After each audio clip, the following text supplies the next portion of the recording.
You know, I've always found it interesting how some Christians try to justify profanity. They'll say things like, oh, it's just words, or God knows my heart. But think about this. If we really believe we're called to be set apart, to reflect Christ in everything we do, doesn't our language matter just as much as our actions? Here's the thing, words have power. They're not just sounds we make. They can build up or tear down. They can heal or wound, encourage or discourage. James 3 talks about the tongue being like a small spark that can set an entire forest on fire.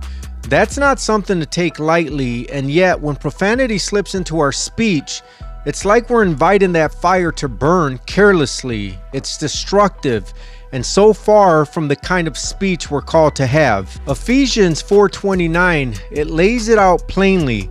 Let no unwholesome talk come out of your mouths, but only what is helpful for building others up according to their needs, that it may benefit those who listen. Profanity doesn't fit that, does it?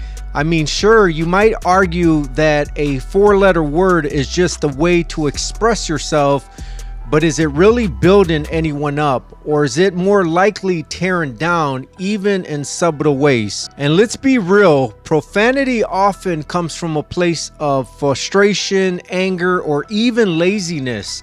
It's easier to throw out a curse word than to take a moment to express yourself thoughtfully. But as Christians, we're called to be disciplined in every area of our lives, including how we speak. If our words are meant to glorify God and reflect His love, why would we want to lace them with things that dishonor Him? It's not just about setting an example for others, though that's a big part of it. It's also about guarding our hearts. And Matthew 12:34 says, out of the abundance of the heart, the mouth speaks. If profanity comes out of your mouth, it's a reflection of what's in your heart. That's a hard truth to face, but it's one worth wrestling with. And let's talk about influence for a second. As Christians, we're representatives of Christ in this world.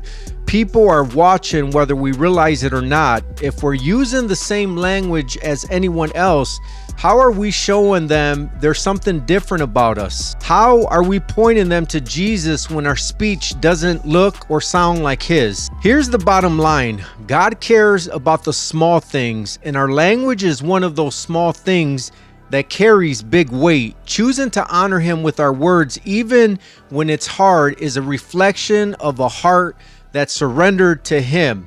That's what it's all about, isn't it? A life fully surrendered to Him. So if you're someone that's been struggling with this, maybe it's time to ask yourself why. Like, what's driving it? Is it habit, frustration, fitting in? Whatever it is, bring it to God. Ask Him to help you change.